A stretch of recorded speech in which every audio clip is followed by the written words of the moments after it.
Imaginez, mes sœurs, que nous nous sommes réunis juste après le décès du prophète, sallallahu alayhi wa sallam. Sa famille et ses compagnons sont là. Et imaginez qu'ils sont en train de lire le testament de Nabina Muhammad, sallallahu alayhi wa sallam. Et imaginez, alors qu'ils sont en train de le lire, que vous entendez votre prénom et votre nom. Comment ça, vous vous dites? Comment mon nom et mon prénom pourraient figurer parmi les héritiers du prophète, sallallahu alayhi wa sallam? Comment, alors que je ne suis pas de sa famille ni de son époque, comment ai-je pu avoir eu l'honneur et le droit d'hériter de lui? Que ressentez-vous si je vous dis que le prophète, sallallahu alayhi wa sallam, vous a transmis un héritage béni des cieux? Laissez-moi vous raconter. Abu Hurayra radiyallahu anhu ardah passa dans le marché à Médine. Il s'est arrêté et il a dit: Oh, les gens du marché, comme vous êtes incapables. Ils ont dit: Pourquoi tu dis ça, ya Abu Hurayra? Et il a répondu: L'héritage du prophète sallallahu alayhi wa sallam est en train d'être partagé et vous êtes encore ici. N'allez-vous pas y aller prendre votre part? Ils ont dit: Dans quel endroit ça se passe? Il a répondu: À la mosquée. Alors ils sont partis, se sont précipités, et puis Abu Hurayra, il les a attendus jusqu'à ce qu'ils reviennent.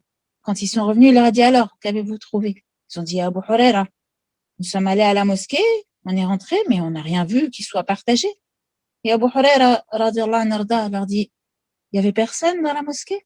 Ils ont dit: Si, nous avons vu des gens qui priaient, des gens qui lisaient le Coran et des gens qui se rappelaient le halal et le haram.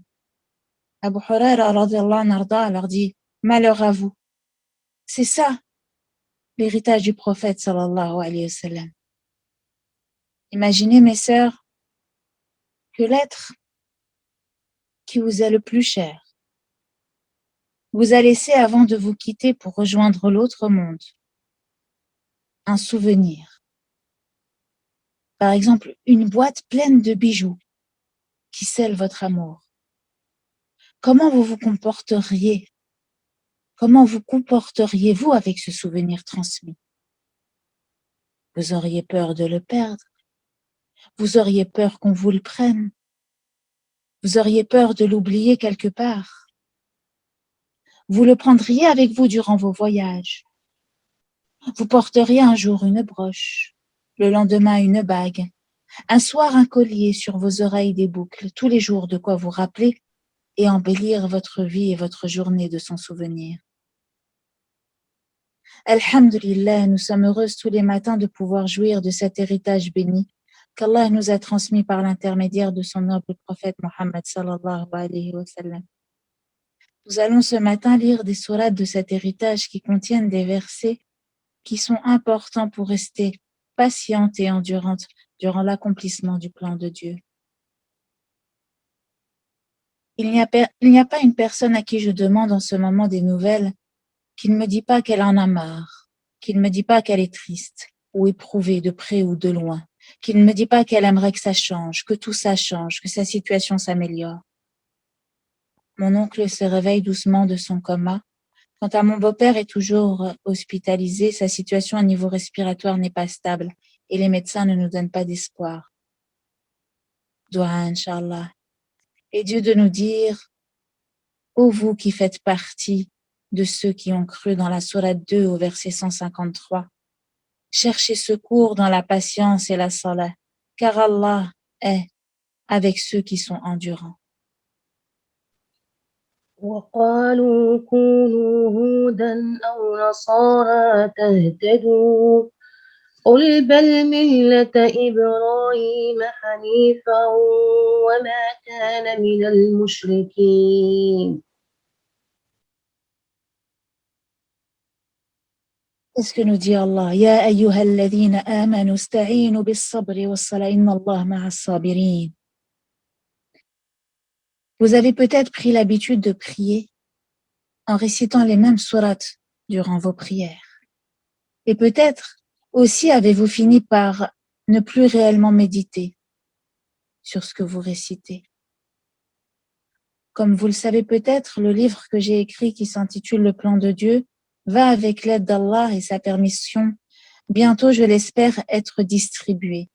Et dans celui-ci, je propose pour remédier au fait que l'on récite souvent les mêmes versets que l'on a fini malheureusement par ne plus méditer, je propose d'apprendre de nouveaux versets que j'ai sélectionnés pour goûter au secret du verset 153 de la sourate, de simples suggestions spirituelles, bien sûr, pour allier l'utile, apprentissage du Coran, rappel et protection, à l'agréable, la prière.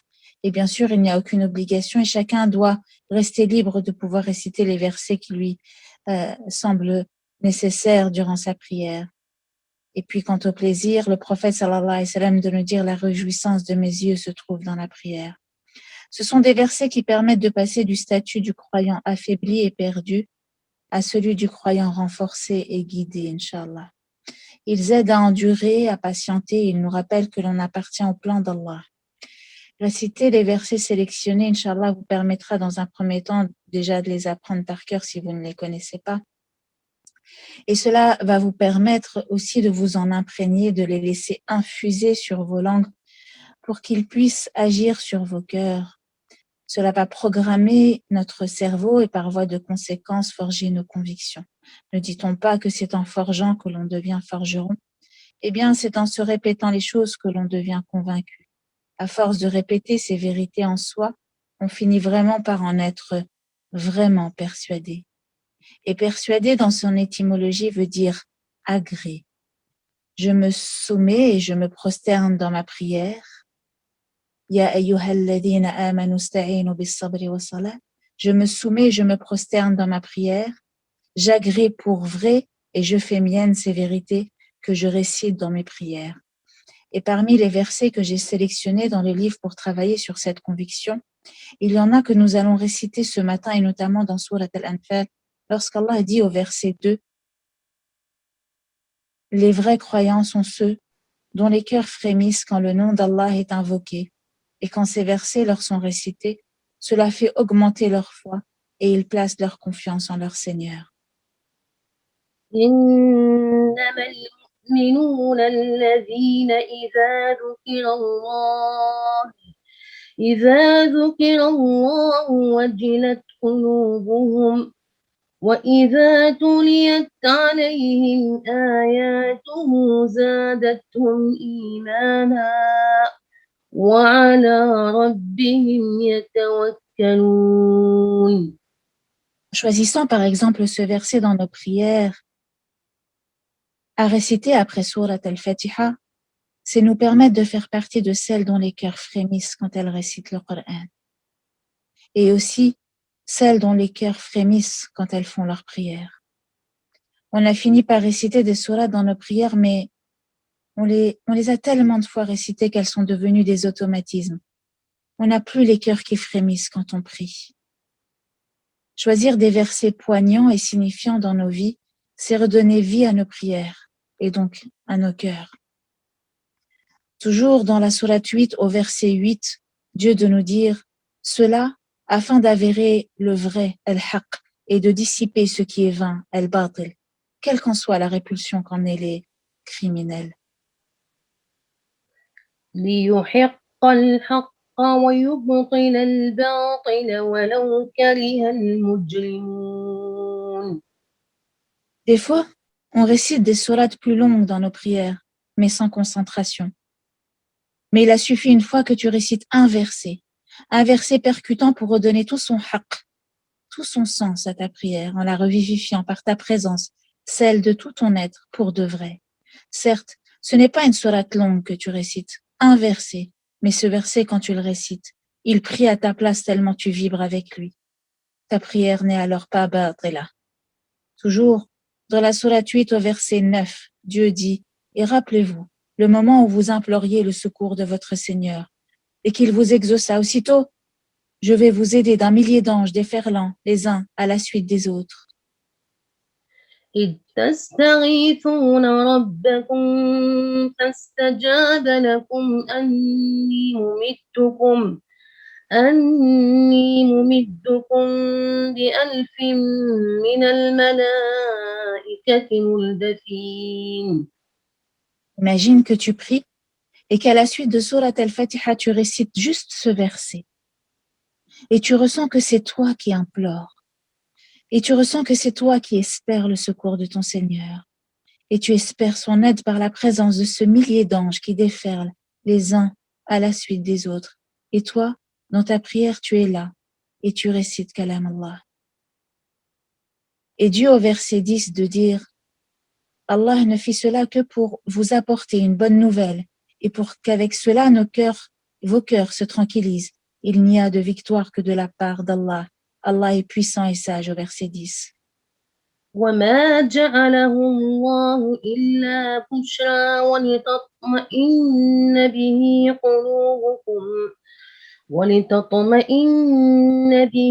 قلوبكم وما النصر إلا من عند الله إن الله عزيز حكيم. Imagine que tu pries et qu'à la suite de Surat al-Fatiha, tu récites ce verset. Et tu reçois en prière cette bonne nouvelle.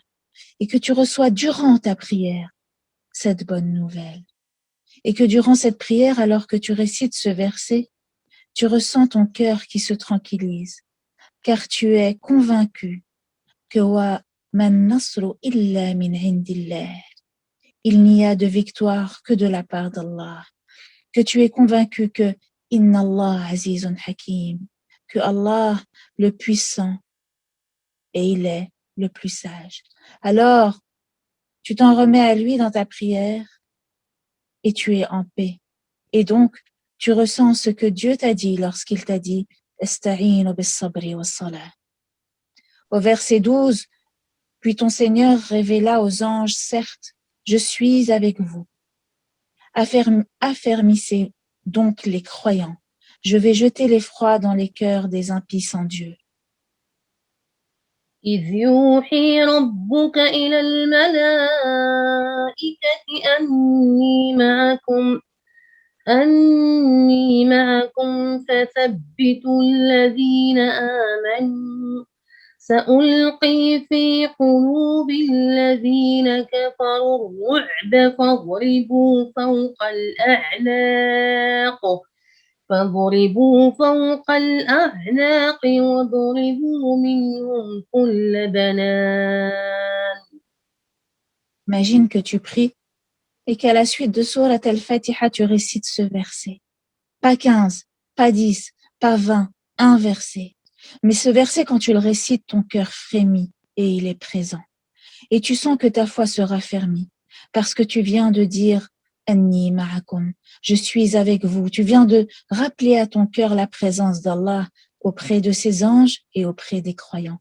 Imagine que tu pries et qu'à la suite de Surat al-Fatiha, tu récites le verset 29. Ô vous qui croyez, si vous craignez Allah, il vous accordera la faculté de discerner entre le bien et le mal, vous effacera vos méfaits et vous pardonnera, et Allah est le détenteur de l'énorme grâce.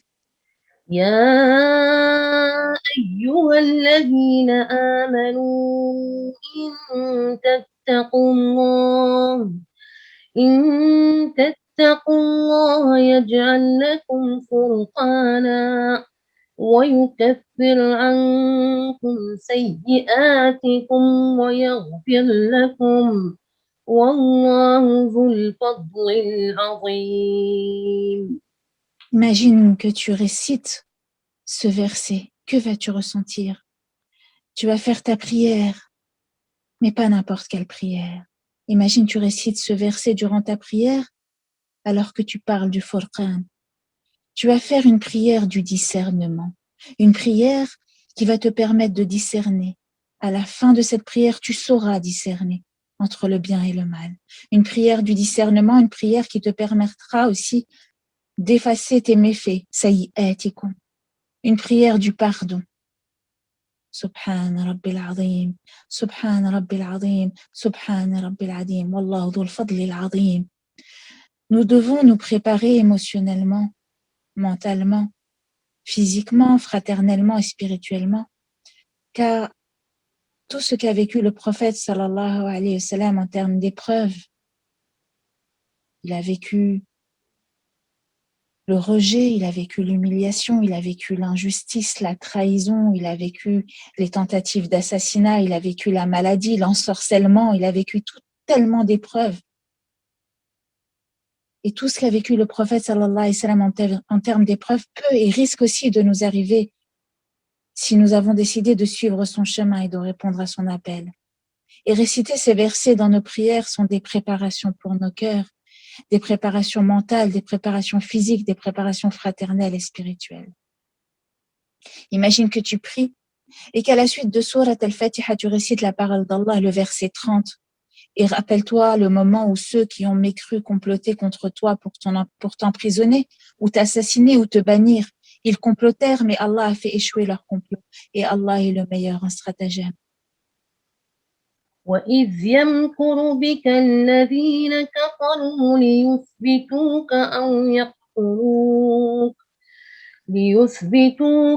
يقتلوك أو يخرجوك ويمكرون ويمكر الله والله خير الماكرين. Imagine que tu pries et qu'à la suite de Surat al-Fatiha, tu récites ce verset dans lequel Allah parle à son prophète pour le rassurer, dans lequel Allah parle à son prophète pour lui rappeler qu'il est aux commandes. Comment vas-tu te sentir quand tu vas quitter ta prière? Tu vas ressentir ce que la prière doit être pour toi, un moyen pour t'aider. استعينوا يا أيها الذين آمنوا استعينوا بالصبر والصلاة إن الله مع الصابرين. Imagine que tu pries et qu'à la suite de Surat al-Fatiha, tu récites le verset 62. Et s'il cherche à te tromper, alors Allah te suffira. C'est lui qui t'a soutenu par son secours ainsi que par l'assistance des croyants. وإن يريدوا أن يخدعوك فإن حسبك الله هو الذي أيدك بنصره وبالمؤمنين. فإن حسبك الله. Imagine que tu pries qu'à la suite de Surat al-Fatiha, à la deuxième rak'at, tu récites 2 versets, le verset 63 et le verset 64. Et il a uni leur cœur par les liens de l'amour et de la foi. Et il a uni leur cœur. Aurais-tu dépensé tout ce qui est sur terre? Tu n'aurais pas pu unir leur cœur. Mais c'est Allah qui les a unis. Certes, il est le Tout-Puissant et sage, ô prophète. Ô prophète, Allah et ceux des croyants qui te suivent te suffisent. وألف بين قلوبهم لو أنفقت ما في الأرض جميعا ما ألفت بين قلوبهم ولكن الله ألف بينهم إنه عزيز حكيم.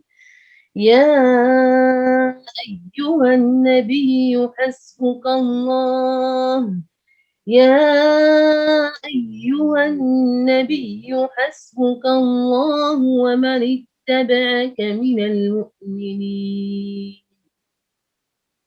حسبك الله. حسبك الله ومن تبعك من المؤمنين. Imagine que tu pries qu'à la suite de Surat al-Fatiha, la deuxième rak'at, tu récites ces 2 versets. Comment vas-tu te sentir? Tu vas te sentir prier sur les traces du prophète sallallahu alayhi wa sallam.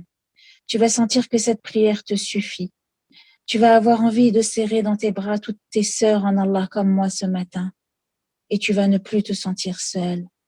يا أيها الذين آمنوا استعينوا بالصبر والصلاة إن الله مع الصابرين. Ô vous qui faites partie de celles qui ont cru, cherchez secours dans la patience et la salat, car Allah est avec celles et ceux qui sont endurants. لا إله إلا أنت سبحانك إني كنت من الظالمين. لا إله إلا أنت سبحانك إني كنت من الظالمين. لا إله إلا أنت سبحانك إني كنت من الظالمين. Sans plus attendre, Barakallahu fik Ukhti Maryam, d'avoir récité les versets mieux que j'aurais pu le faire. Barakallahu fikum d'avoir assisté à ce rappel, alhamdulillah.